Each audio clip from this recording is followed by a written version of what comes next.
제가 군 생활을 할 때 저희 그 부대 고참 중에서 그 정혜관이라는 사람이 있었습니다. 운전병이었고요.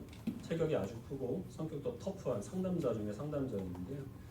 그 정혜관이 상병 때에 저하고 전 이제 일병이었고요. 그 보초를 서게 됐습니다.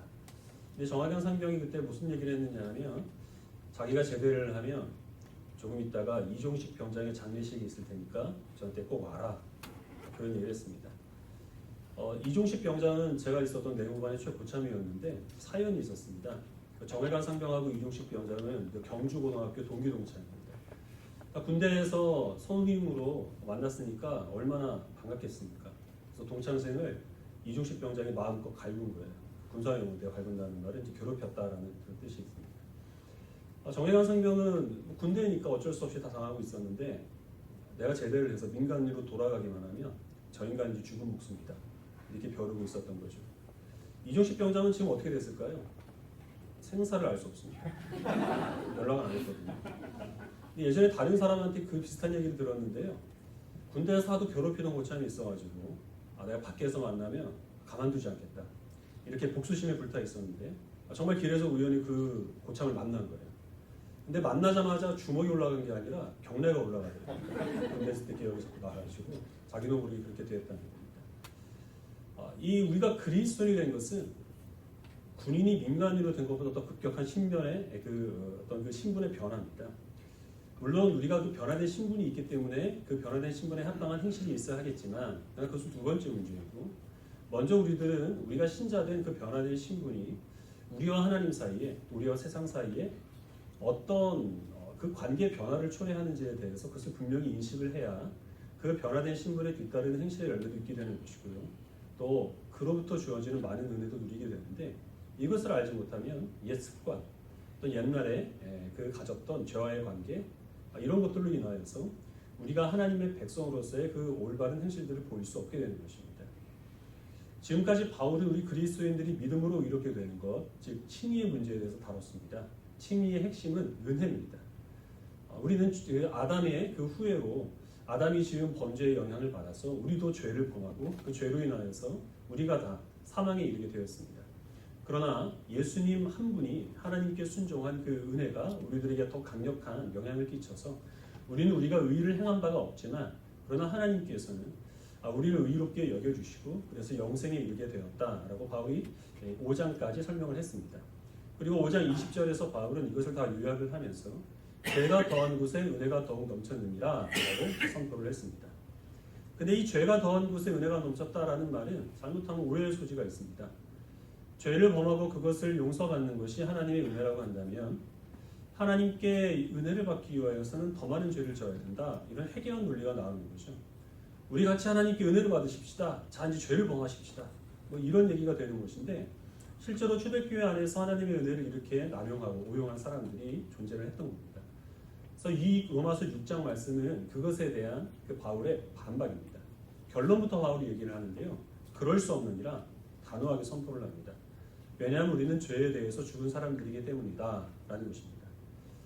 그리고 바울이 이제 세례의 문제를 언급을 하는데 세례는 침례교에 사용하는 것처럼 물에 완전히 담궜다가 꺼내는 침례가 있고요. 우리 장로교에서는 물을 뿌려 사용하는 세례가 있습니다.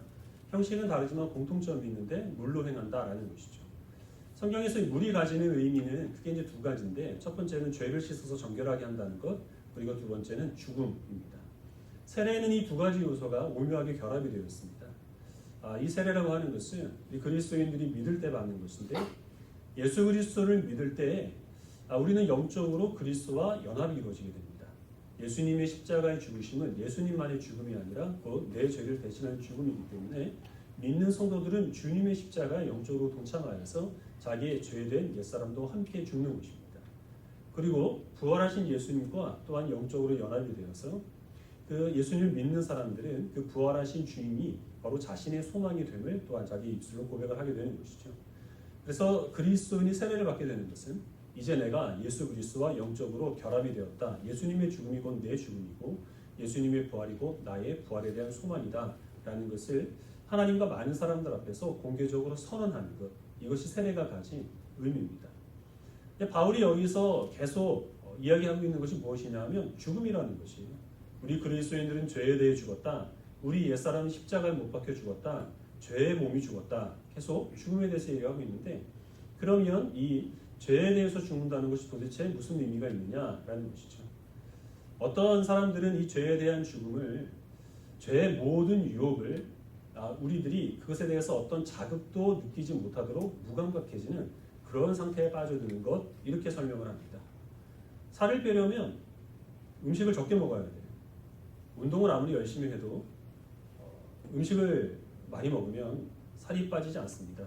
제가 그 예인데 그래서 도무지 살을 빼고 싶은데 식탐의 문제를 해결할 수 없는 이 음식에서 헤어날 수 없는 그런 사람이 있다면 어떻게 해야 되겠습니까? 한 가지 좋은 방법이 있는데요. 죽는 거예요. 죽은 사람 앞에 진수성찬을 차려놔 봐야 그 음식의 유혹을 전혀 느낄 리가 없는 것이죠. 그와 마찬가지로 이 죄에 대해서 죽는 것은 그리스도인이 되는 순간 죄에 대해서 어떤 유혹도 느끼지 못하고 그래서 죄를 범할 어떤 가능성도 없는 완전히 거룩한 상태로 변화되는 것 그것이 바로 신자가 그리스도인이 되는 것이며 죄에 대해 죽는 것이다. 이렇게 주장하는 사람들이 있습니다. 실제로 그런 경험들이 있어요. 예전에 어떤 장로님의 간증을 들었습니다. 이분은 이 신앙생활을 하기 전에는 하루에 담배를 두세 갑씩 피는 골초였는데요. 예수님을 영접하게 되면서 그렇게 맛있었던 담배 연기가 갑자기 역하게 느껴지게 되더라는 겁니다. 그래서 하루아침에 담배를 끊게 되었다라는 그런 간증을 하셨습니다. 그런 고백이 많이 있죠. 어떤 예수님을 영접하게 되면서 범죄를 끊거나 그 이전은 도무지 헤어날 수 없었던 중독 상태에서 벗어나게 되는 그런 것을 경험하게 되었다는 그런 간증들을 어렵지 않게 들을 수 있습니다. 계속 비관적인 인생을 살고 다른 사람들을 볼 때마다 증오하는 마음을 가졌는데 신앙생활을 하면서부터 마음속에 사랑과 감사가 넘치게 되더라. 이런 고백들도 주변에서 얼마든지 많이 들을 수 있습니다. 그러나 문제가 무엇이냐면 이런 체험들을 사실 모든 그리스도인들이 다 하는 것은 아니라는 겁니다. 그리고 또 이런 급격한 변화를 체험했다고 하더라도 얼마나 오랫동안 지속되느냐라는 것은 또 다른 문제라는 거죠. 대도 조세영 씨가 있습니다. 그리고 조폭두목인 조양은 씨도 있습니다. 어떻게 하다 보니까 조시성을 가진 두 사람을 언급하게 되었는데 우리 교회 성도들 가운데 조시성을 가진 분이 안 계시기 때문에 두 사람을 언급한 것이고 그런 예는 사실 주변에 너무나 많이 우리가 찾아볼 수 있습니다. 이 사람들은 감옥에서 예수님을 만납니다. 그리고 그때부터 그리스도인이 되었고 출소에서는 전국을 돌아다니면서 내가 어떻게 하나님의 은혜 가운데 사람이 되었는가 하는 것들을 간증하며 다녔습니다. 근데 얼마 지나지 않아서 다시 옛 습관으로 돌아가 버리고 말았습니다. 제 고등학교 친구들도 있는데 이 친구들은 3박 4일 수련회를 다녀오고 기도원만 다녀오면 새 사람이 됩니다. 담배도 끊고 새벽기도 다녀요. 근데 3박 4일 후에는 다시 고스란히 옛자리로 돌아오게 됩니다. 희한한 거는 2박 3일 수련회를 다녀오면 2박 3일 만에 돌아오고 3박 4일 수련회를 다녀오면 3박 4일 만에 돌아온다는 겁니다. 물론 다시 돌아온다고 하더라도 예수님을 인격적으로 만나는 체험을 하고 집중적으로 수련회에 가서 기도하는 그런 경험을 하는 것은 정말 귀한 일입니다. 아무것도 안 하는 것보다는 100번 낫습니다. 하지만 우리가 그리스도인이 되는 것, 어떤 영적인 체험을 하는 것, 40일 동안 금식 기도를 하겠어 그리고서 우리 자신이 변화되는 것 같은 그런 느낌을 받는 것 그런 것들이 우리의 어떤 옛날 성품들을 온전히 하루아침에 변화시켜주는 것 아니고 우리의 죄된 그런 행실들을 하루아침에 끊을 수 있도록 그렇게 역사하는 것도 아니라는 겁니다.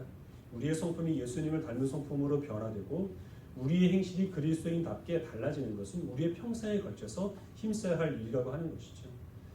죄된 옛사람이 죽었다라고 하는 이 말은 그렇기 때문에 어떤 성품이나 행실이 하루아침에 변화되는 것, 달라지는 것을 뜻하는 것이 아니라는 겁니다. 이것이 갖고 있는 의미가 무엇인지 우리가 조금 더 정확히 살펴보기 위해서 우리 읽은 말씀 가운데 6절과 7절 말씀을 또 다시 한번 읽어보도록 하겠습니다.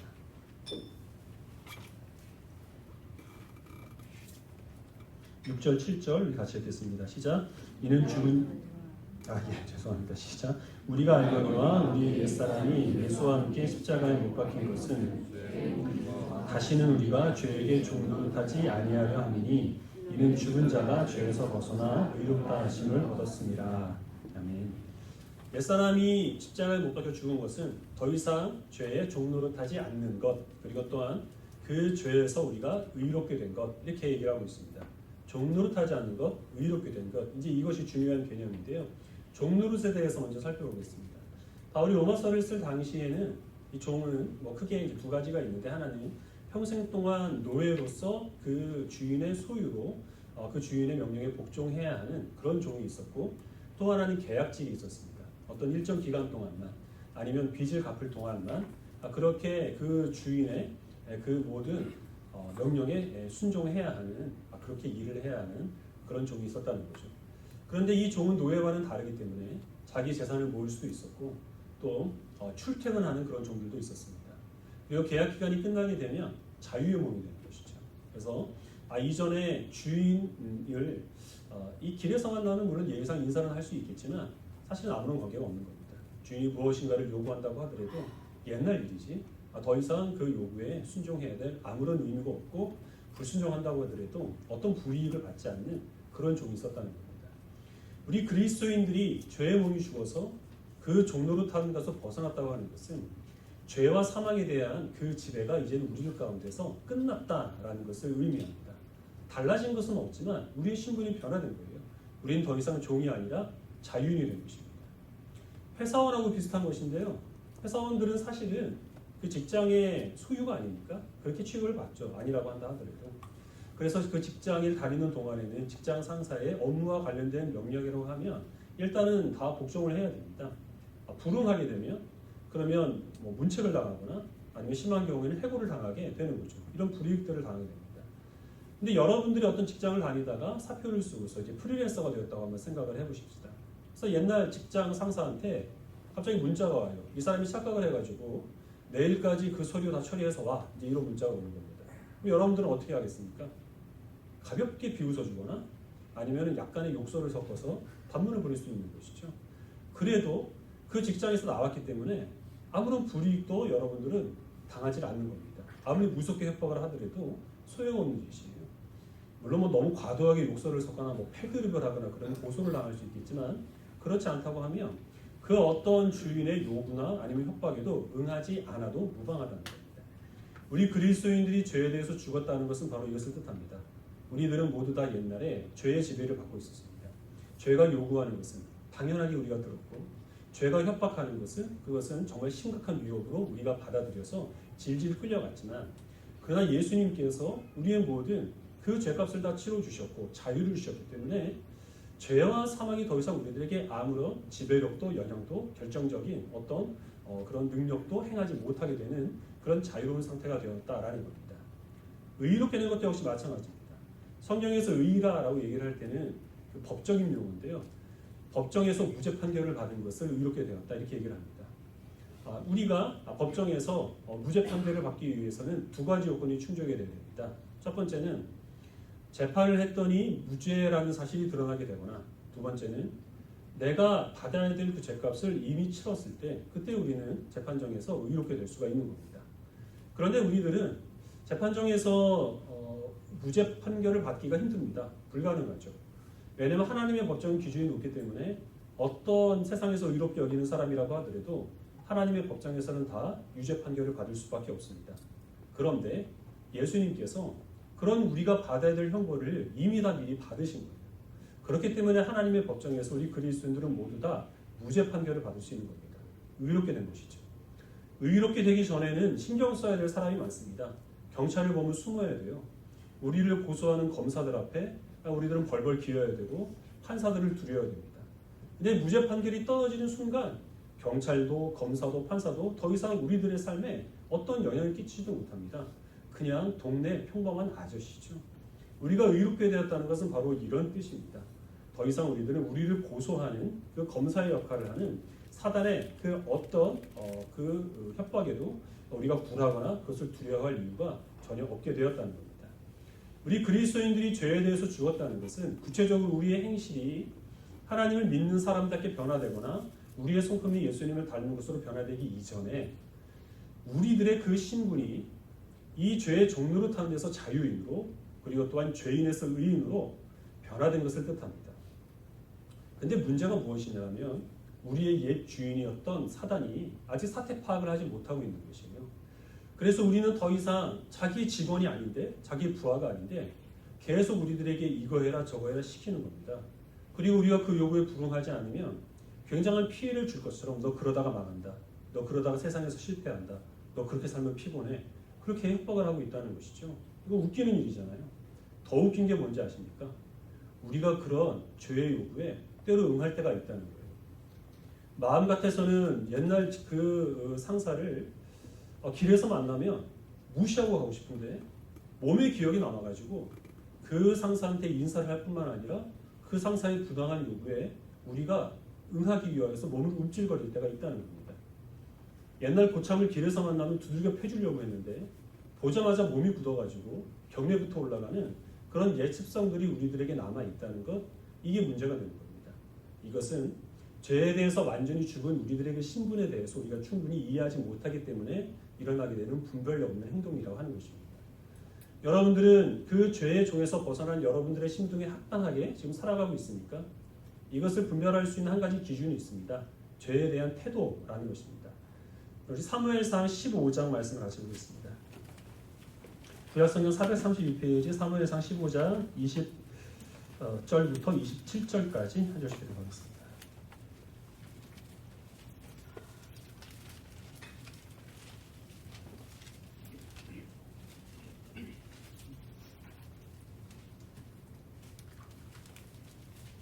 사무엘상 15장 20절부터 27절까지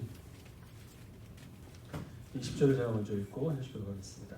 사울이 사무엘에게 이르되 나는 실로 여호와의 목소리를 청종하여 여호와께서 보내신 길로 가서 아말렉 왕 아각을 끌어왔고 아말렉 사람들을 진멸하였으나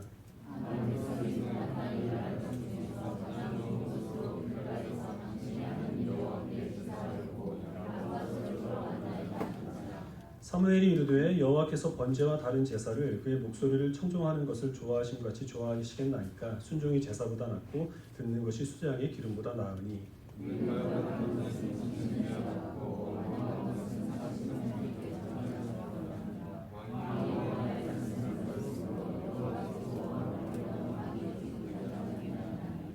사울이 사무엘에게 이르되 내가 범죄하였나이다. 내가 여호와의 명령과 당신의 말씀을 어긴 것은 내가 백성을 두려워하여 그들의 말을 청종하였음이니이다.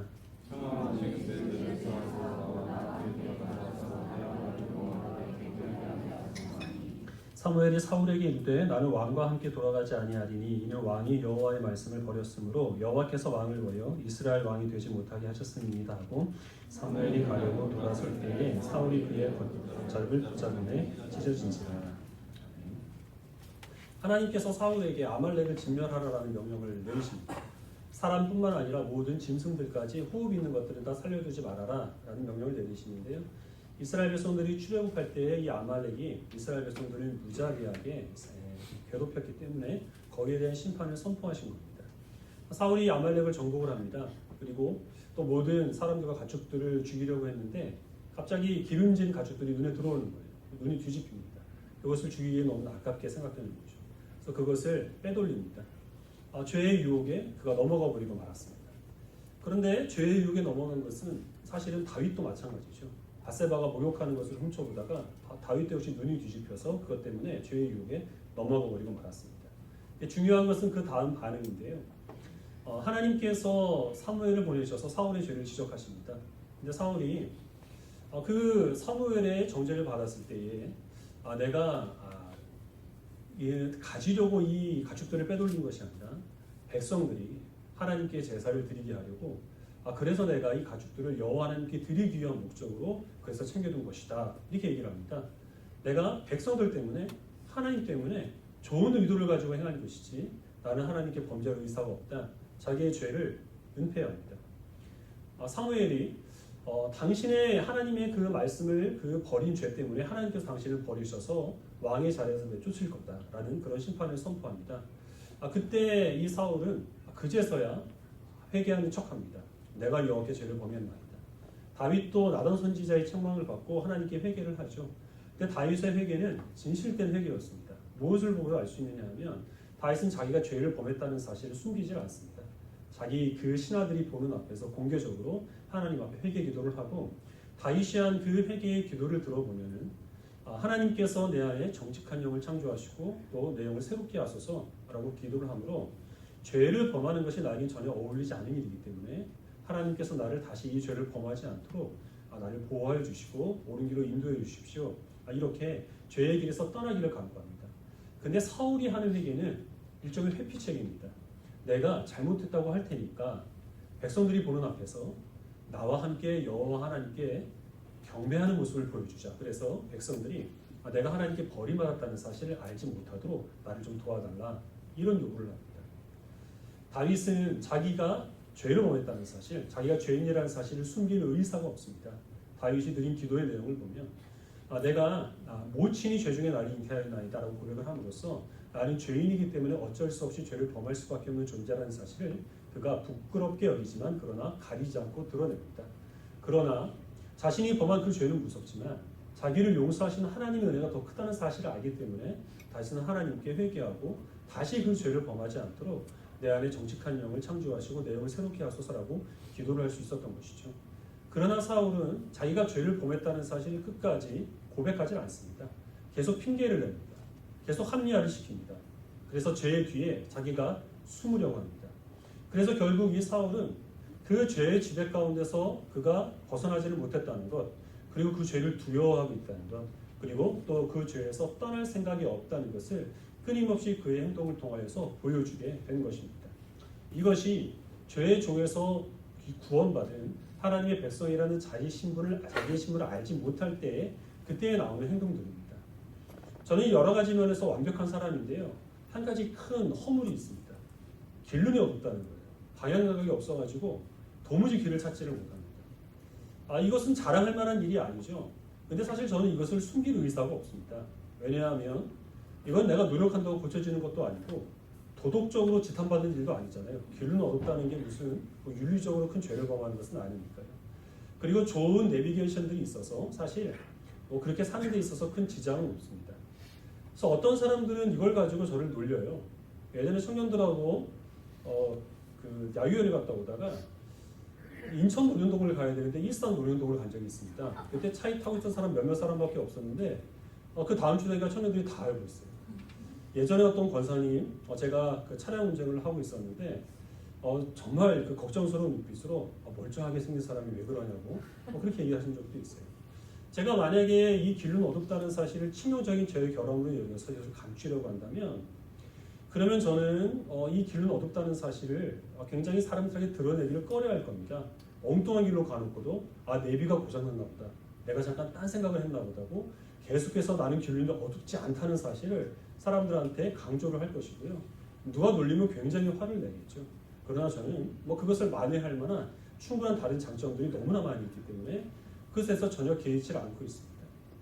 무엇인가를 숨기려고 하고 거기서 감추려고 하면 그만큼 거기에 지배를 받고 있다는 것이고, 그리고 그것을 무서워하고 있다라는 그런 증거가 되는 것입니다. 죄의 유혹은 우리 그리스도인 앞에 늘 있습니다. 그리고 우리 그리스도인들은 대부분의 경우 그 죄의 유혹에 넘어갑니다. 다윗이 그랬던 것처럼 그리스도인이 되었다고 해서 그런 모든 죄의 유혹을 완전히 끌어버릴 수 있는 사람은 세상에 존재하지 않다는 겁니다.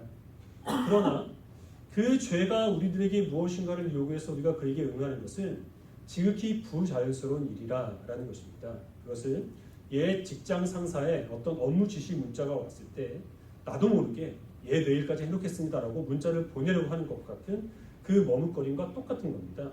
옛날 고창을 만나서 몸이 굳어서 경례를 올리려다가 나는 그런 움찔거림과 똑같은 신자된 우리들에게 전혀 어울리지 않는 일이라고 하는 것이죠. 아무리 그 죄가 우리들에게 너 이거 해, 그러지 않으면 큰 불이익을 안겨주겠어라고 위협을 한다고 하더라도, 그러나 그 불이익에 대한 그 위협을 우리가 두렵게 여길 필요는 전혀 없는 겁니다. 예수 그리스도께서 그 보혈의 공로로 우리를 구원하여 주셨기 때문에 그 죄에 대한 유혹이 아무리 강렬하고 그 죄의 협박이 아무리 무섭다고 하더라도 그 어떤 협박도 위협도 우리를 하나님의 사랑에서 끊을 수 없다는 사실을 우리는 기억하여서 그 죄의 유혹과 그 뒤에 계속 이어져 오는 그런 모든 죄의 그 공포와 두려움들을 우리는 있는 그대로 꺼내놓고 하나님의 도우심을 구하면서 극복하여 싸워 이겨나야 한다는 것입니다. 하나님께서 선지자를 보내셔서 다윗과 사울의 죄를 지적하여 주셨던 것처럼 하나님께서는 계속해서 우리의 죄를 지적하여 주십니다. 목회자가 그 일을 하면 좋겠죠. 여러분들 그렇게 신앙생활은 안 됩니다. 이렇게 저렇게 라고 구체적으로 지시를 하면 좋겠습니다만은, 그러나 목회자가 그 일을 다 감당할 수는 없습니다. 제가 개인적으로 느끼는 여러분들의 신앙생활에 그 판단이 옳은 것인지 사실 저도 확신할 수 없고, 그런 죄에 대한 직책들을 여러분들이 성숙하게 잘 소화할 수 있을지 거기에 대한 확신도 저는 없습니다. 어떤 경우에 여러분들이 목사님이 지금 나를 이 정죄하고 있구나라는 그런 마음이 있어서 마음에 찔림이 있다고 한다면 그건 그만큼 여러분들의 신앙이 성숙하기 때문에 그래서 여러분들의 그런 문제점들을 지적하는 것이니까 부끄럽게 여길 게 아니라 오히려 자랑스럽게 여겨야 한다는 겁니다. 하지만 사람이 이를 감당할 수는 없습니다. 그래서 때로는 우리가 이 세상이 워낙 타락해 있고 다른 사람들과 비교해 봤을 때 나는 그래도 괜찮게 살아가기 때문에 안심할 수 있어요. 이 정도면 됐지. 결코 그렇지 않습니다. 죄의 유혹은 늘 우리들 앞에 있고 우리는 대부분의 경우 그것에 넘어진다는 사실을 기억을 해야 합니다. 하나님보다 조금이라도 더 사랑하는 어떤 대상, 어떤 사람이 있다면 그건 죄입니다. 하나님과 교제하기 위해서 말씀을 읽고 기도를 하는 것보다 우리가 더 신경 쓰고 있는 것, 많이 시간을 할애하는 것, 더 즐거워하는 것이 있다면 그것도 죄입니다. 지난주에 말씀드린 것처럼 하나님께서는 예수님의 피값으로 교회를 세우셔서 세상에 있는 그 어떤 모임과 조직보다 교회를 가장 사랑하십니다. 우리의 정체성, 우리의 소속감, 그것이 주의 몸된 교회에 있다는 사실을 기억하지 않고 우리가 다른 조직이나 단체나 모임에 더 우리가 많은 관심을 기울이고 거기에 더 많은 시간을 할애한다고 한다면 우리는 그것을 당연하게 여길지는 몰라도 하나님께서는 결코 그것을 기쁘시게 여기지 않으신다는 것입니다. 그런 것들이 우리들에게 있어서 어떤 죄에 대한 유혹으로 주어졌을 때 사람의 어떤 정죄가 있지 않는다고 하더라도 우리는 즉시 그것이 우리들에게 합당하지 않는 그런 주님의 그 백성으로서의 온전치 않은 그런 행실이라는 사실을 즉각적으로 헤아릴 수 있어야 한다는 것이죠. 그러나 동시에 기억해야 할 것은 그 어떤 무서운 죄도 우리들에게 결정적인 지배력을 행사할 수 없다라는 것을 기억을 해야 합니다. 그리스도인의 범죄라고 하는 것은 길 모르는 사람이 내비게이션 꺼놓고 자기 감각을 의지해서 운전하다가 잠깐 다른 길로 접어드는 것과 똑같은 겁니다. 부끄러운 일이지만 내비 다시 켜고 원래 길로 돌아가면 그것으로 충분한 것이에요. 그것이 우리를 망하게 하거나 그것이 우리들의 삶을 어떤 심각하게 지배하는 그런 강력한 영향력으로 우리들을 억누르지 못한다는 사실을 우리는 기억해야 합니다. 어떤 죄에 대한 요구가 있고 거기에 대해서 우리들이 응하려고 할 때마다 그것을 우리가 우리의 옛 성품에 따라서 몸의 기억이 남아 부자연스럽게 움직여지는 그런 우리들에게 합당하지 않은 행위라는 사실을 항상 기억하시길 바랍니다. 물론 죄악은 계속해서 우리를 협박합니다. 내 말대로 하지 아니하면 세상에서 실패할 거다. 내 뜻대로 하지 않으면 사람들한테 손가락질 당하고 나보던 그런 사람이 될 것이다. 망하게 될 것이다. 불편하게 되고 네가 피곤하게 살 것이다. 그러나 다 거짓말입니다. 그 사단의 명령은 옛 주인의 명령이라는 사실을 기억하시고 옛 직장 상사의 온 문자로 이어서 가볍게 무시해 주시길 바랍니다. 우리의 신분은 이제는 죄의 종에서 벗어나 하나님의 종이 되었고 하나님의 백성이 되었습니다. 우리가 순종해야 될 하나님의 명령이 있다면 오직 그것은 주님의 명령이라는 사실을 기억하시고 주님께서 우리들에게 말씀하시는 것을 우리의 모든 삶을 통하여서 실천하기 위하여서 우리의 옛 주인이 되었던 사단의 그 왕노릇하려는 모든 시도들을 십자가에 못 박는 지혜로운 성도들이 되시기를 주님의 이름으로 축원합니다. 기도하겠습니다.